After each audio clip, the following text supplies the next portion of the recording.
Hi guys, welcome back to my channel. In today's video we'll be talking about all the books I read in March and April.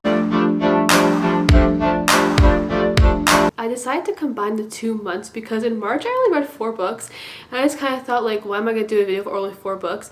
And I didn't think I was going to read that much in April, but then I read 9 books. So now I have 13 books to get through. So let's do this. We're going to start off obviously with March. The first book I picked up in March was Deep End by Ali Hazelwood. So I was very excited to read this book and you can find my full thoughts on this book. So I did do a get ready with me book chat rant of me talking about this book. So if you want to listen to it, I'll put the video in the description box below. I was very disappointed by Deep End. I only gave it 2 stars.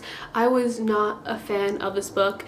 I did not like the romance. I did not like the character. Romance was not very romantic to me. I just did not like this book. It really saddens me because I love Ali Hazelwood. I've read almost all of her books. I give them all like 4 and 5 stars. So it was really rough for me, especially because I had such high hopes for it. I really thought I was going to love this book, but I think I just love Ali Hazelwood's more adult centered books and not her college kids books. And the next book I picked up in March, Dream Girl Drama by Tessa Bailey. Fangirl Down is one of my favorite books.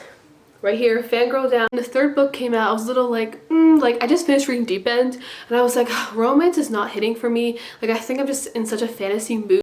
But then I picked up Dream Girl Drama after Deep End and I don't know, I thought it was the cutest thing ever. It really just hit for me compared to Deep End. It was just so cute. I loved it. So basically, Dream Girl Drama, we follow Sig and Chloe. Sig is a hockey player and Chloe is like this manic pixie rich girl. So Sig and Chloe have this whirl round meet cute only to find out later that their parents are engaged. I honestly wasn't expecting much from this book because the Au Pair Affair was not my favorite, which is the 2nd book in the series, and honestly, this one just blew out the park for me. It was way better than Deep End. I loved it so much more. I loved Sig and Chloe as individuals, as a couple. I loved how Chloe was just trying to find herself, break out of her mom's control over her, and just make a life for herself, a life that she wants to live. And I love the way Sig just loved Chloe. This book was just too cute. I gave it 4 stars. It isn't the best romance ever.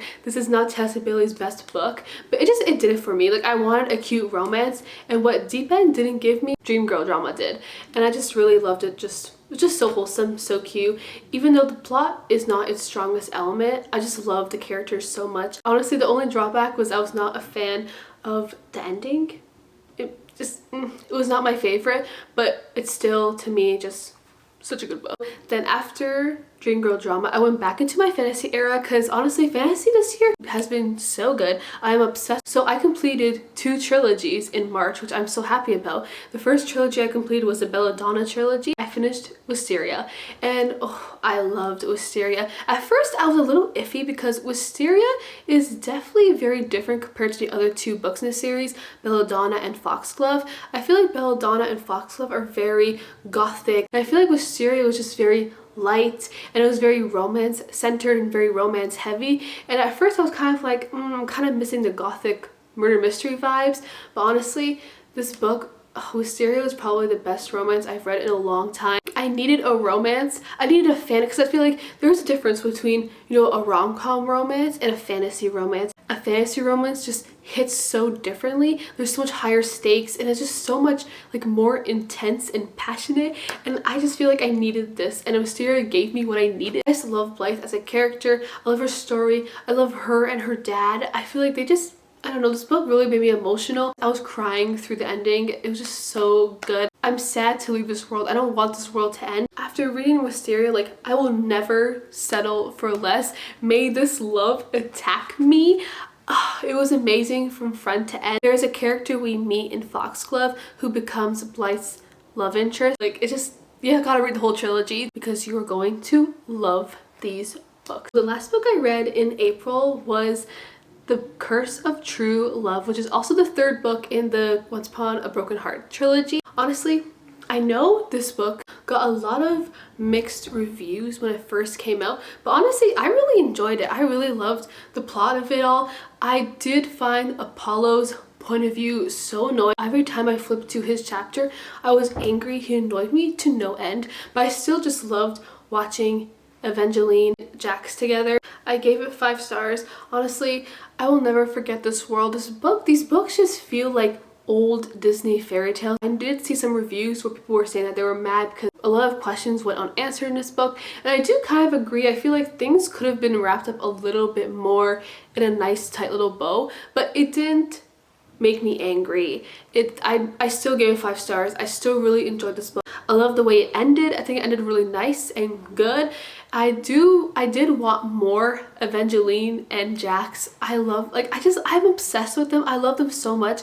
I would read 10 more books about these 2 characters. I'm so in love with them. I'm so obsessed with them. I do think A Curse for True Love is the weaker book of the 3 books in this trilogy. The Ballad of Never After still remains just top tier amazing. Love the way Stephanie Garber writes romance, and her storytelling is just so beautiful. I love her writing. Please tell me that there will be a book with Chaos and Lala. I need their spin-off. I'm obsessed with these 2 side characters. I need their book. 5 stars. I love these books. So now we're heading to April. So April, I read 9 books. I was not expecting to read 9 books because my reading has been not that great. And when I did, like, I was literally just speed reading. I think April was the month I just found my reading rhythm, and I just fell in love with so many books this month, and I was listening to audiobooks. I hope I keep up with the momentum and just keep reading like a bunch of books. So I started off April with In Good Company by Kat Singleton. So I was actually sent the ARC for this book, and I got a whole PR package for it, which was so exciting. I am so in love and so thankful for Kat Singleton for sending me this book. And honestly, the cover, so gorgeous, so beautiful, and I binged read this book. So we follow Cal, and Cal is a billionaire, and he needs a private chef for the summer in the Hamptons. So that's when he hires Lucy, his brother's ex-girlfriend, and he's instantly obsessed with her. He worships the ground she walks on. And this book, honestly, if you want a very cute summer romance, please read this book. I love Lucy and Cal together. They're so cute. I just love how Cal was just always putting her first, her needs first. I just loved it. I love them together. This is also an age gap romance, so I love a good age gap romance, and this one hit real good. Kat Singleton will always have me drooling over billionaires, fictional billionaires, and Cal is just no different. The next book I read in April was another ARC that I got by Kells and Denise Still. So this is kind of a sports romance on a movie set. So we follow Dante, and Dante is a Olympian fencer. Due to a scandal that happens, he is suspended from fencing. So he gets a movie deal to star alongside Reese Sinclair, who is a Hollywood starlet. She's been in Hollywood for years. Everyone loves her, but she's always been kind of stuck in one thing. She's always done these kind of ditzy rom-coms, and she wants to break out of her shell. So taking on this Robin Hood movie that's an action movie is her way of fighting herself and just challenging herself, and I love it. I love this book so much. I gave it 5 stars. Instantly, when Reese and Dante meet, they instantly do not like each other. Well, it's one-sided because Dante's had a crush on Reese since he was a teenager. Dante is my Pookie. He is the black sheep of his ultra rich, successful family. Reformed playboy will always be one of my favorite tropes because he was a huge player, but when he met Reese, he became celibate. He just did not want anyone else except her. And I love those kind of books. I love these kind of romances. I love how they could be themselves with each other, and it was just so emotional. It was so good. Please read this book. So the third book I read in April was an audiobook, and that was Lights Out. I have been talking about this book recently on my channel, and I absolutely loved Lights Out. It was so good. I gave it 4 stars. The audiobook is phenomenal. I've added it to my audiobook recommendation video, so if you want to check out that video, I'll leave it also in my description box. So Lights Out follows Josh, and he is completely obsessed with Allie. It's a dark stalker romance done in a playful rom-com way. So cute. It was so funny. I love Josh. He was hilarious. I love how he stalked her, but like in a very caring, playful, cutesy way. Like, he's just the greenest of green flags. I never laughed so much while reading an audiobook. The narrators were hilarious. I needed a good time, and this brought it all, and I just really enjoyed Lights Out. Honestly, if I'm going to have a stalker, I would much rather have Josh as a stalker than Zaid. Hey, listen, I love Haunting Out of Line, but Zaid, he's kind of scary, okay? Like, I feel like I would be deeply freaked out by him, but Josh, like, he's my Pookie. Like, I would love him as my stalker. He's adorable. The next book I read was Out of the Woods. So I got this book back in January and I finally got to it in April, and honestly, I was not let down. 5 stars. I absolutely love this book. Out on a Limb is one of my favorite comfort romances, and Out of the Woods blew it out of the park for a sequel. I loved Sarah and Caleb so much. There is nothing about this book that I didn't love. It was instantly a 5-star read. It made me so emotional while reading this book. I felt so attached to these characters, especially Sarah. So this book is about Sarah and Caleb. They are high school sweethearts. They've been married for a bunch of years, and this book is kind of a marriage in crisis romance. Not really, but Caleb and Sarah have kind of reached a point in their marriage where they're just not really getting along. So Sarah signs them up for a hiking kind of trip. Hiking trip therapy session. And honestly, I love the plot so much. I love the whole hiking therapy trip. It was so good. Sarah has this issue where she kind of just feels like she has no identity, that in her 30 years she's not accomplished anything, that she feels very lost in life, that she doesn't know who she is outside of her marriage. And I just really loved her finding herself and reflecting. Like, I feel like I was kind of growing alongside Sarah. I just felt like a free therapy session with her, because a lot of the feelings that Sarah had, I've thought before. I just really loved her character so much. I loved Caleb so much. They are the funniest characters. Next book I read was a thriller, but not really a thriller. I felt really lied to, and that was Saving Noah by Lucinda Berry. Lucinda Berry writes very dark book with very dark subject matter. It is a book about a mother who finds out her son is a convicted child molester, and when he gets out of his program, she's forced to go live with him in an apartment because her husband does not want him back in their house. So I kind of thought this book was going to be a thriller, like the son tries to kill the mom, it's a whole thing, like trying to survive her evil son, but that's not what this book is at all. This book is disturbing. It will make you uncomfortable. It was honestly, the 2 days I read this book, I went through it mentally. It put me in a very uncomfortable, queasy, uneasy place. Like, I learned so much while reading this book, but it was very hard. It was such a hard read for me. Lucinda Berry was trying to bring different perspectives to this the topic of, you know, how the mom feels, how society feels, how the community treats Noah. But the problem is, I just feel like, I don't know, I understand what Lucinda Berry was trying to do, but I couldn't find it in myself to have any pity. It was very disturbing. It was a very dark read. I would check trigger warnings. Honestly, I feel like I would not recommend this book unless you want to learn about the psychological side of sex offenders and the world of, you know, and kind of gain that knowledge. But personally, I don't think I was the target audience for this book. I couldn't wait for this book to be over because it was just very disturbing for me. I did not like the mom at all, because I understand, like, I can't even imagine what a mother would go through finding out her son is a child molester. And I feel like she just never condemned his actions. She never condemned what he did. She always made up excuses for him, even victim blaming. And I'm sorry, I couldn't. It just sickened me inside. I really hated her as a character. I hated being in her point of view, and I just did not like her at all as a mother, as a woman, as a person.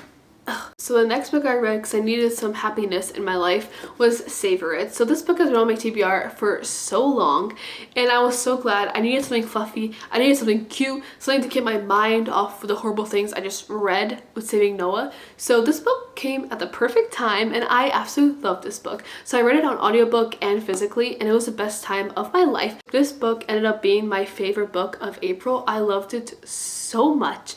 It was everything to me. The characters, the small town romance, the vibes of it all was just so good. So we follow Fisher, has lost his job, he lost a Michelin star, he's now in charge of taking care of his niece. Now he's assigned to go help open this restaurant in this small town of Spoons, Oregon.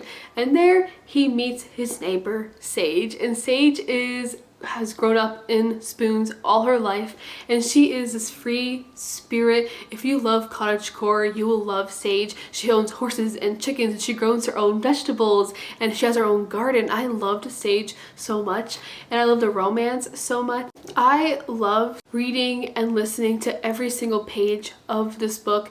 The writing is so witty and flirty and fun, but also has a lot of emotional undertones and moments and conversations, which I loved. I think Fisher and Sage had the best communication I've read in a while. Sage and Fisher had me laughing, had me blushing, had me crying. The last 6 chapters killed me inside. I don't know, this book just did something to me. Fisher is just, he is just so hot. He paints Sage's toenails, which is so funny. He cooks for her. He has an earring, which there is a sprinkle of fake dating in this book. There's a library scene which had me going crazy for them. Every aspect of this book was just so perfect to me. 5 stars. I love it. The cover is absolutely gorgeous. I'll never get over this book. So after Savor It, I decided to pick up a little novella. I was kind of in the mood for like a dark romance, but like hardcore dark romance. So I picked up No Way Out by Santana Knox. So I have heard of this author. I know she writes really crazy dark romances, but that's what I was in the mood for. It takes place on Halloween night, and this book was crazy. It was the craziest book I've ever read. It was gory. There's a plot twist and I was like, wait, what? What is happening here? And then from there, it got crazier, it got gorier, it got more bloody, and I was like, what? It was a scene in this book where I was like, I questioned my morals and I questioned who I was as a person, because I was like, what am I reading right now? But in the end, I gave it 4 stars. I really enjoyed it. I feel like if you're a fan of dark romance, you'll enjoy this. I would check trigger warnings because it is crazy. I read it in one night. It was like 140 pages. So the next book I read was I was recommended the series by Harley LaRose. It's called The Arcade. And honestly, it was literally 40 pages and it was just really fun. I give Arcade 3 stars. It's a 40-page book, so it's not, you know, life-changing and profound and great character development. No, it was a good time. This book was delicious. So the last book I read in April was an arc that I got, and I was not expecting this arc, and it is Sawyer by Jessica Peterson. I was so excited when I got it in my mailbox. So this is the 3rd book in the Lucky River Ranch series, which follows a bunch of cowboy brothers, which I am obsessed with. First book is Cash, second book is Wyatt, the 3rd book is Sawyer. So I was very excited for Sawyer's book because he is a single dad, and if you follow me, you know how much I love single dads. They are everything to me. This is the first time I read a book where the female character was also a single parent. So this book starts off with Sawyer and Ava. So they meet at this honky tonk, they're partying, they're having fun, they have a one-night stand. The first 10 chapters of this book, I was going crazy. It was hot. It was so good. I absolutely fell in love with Sawyer. I love the found family aspect of this book so much. The River Boys are truly so addicting. I'm really enjoying this series. I think Sawyer might be my favorite brother between all of them. I'm just so in love with him. He's just such a good guy, such a good dad. I love seeing him as a dad. I love seeing him and Ava bond over being parents, burned out parents, how hard it is to raise kids, that kind of thing. The way they kind of bonded over that, but also helped each other with parenting. So I feel like Ava just got out of a really bad marriage where her husband just sucked as a father, sucked as a husband. He's just really just terrible, like, you know, 1950s husbands kind of vibe. And she is traumatized. She just wants her freedom. I love how with Sawyer, she found her freedom and he brought out her free spiritness. The chemistry, the banter, everything about this book was just so well done. This is the 13 books I read in between March and April. Honestly, it was crazy time. It was crazy to remember all these books. I am actually very surprised with myself that I remembered all these things about these books. And yeah, so thank you guys for watching my video. I had such a fun time doing this video. What was your favorite book in March and April? Don't forget to comment, like, and subscribe to my channel. And yeah, till next time guys, thank you guys for watching and being here. Bye guys!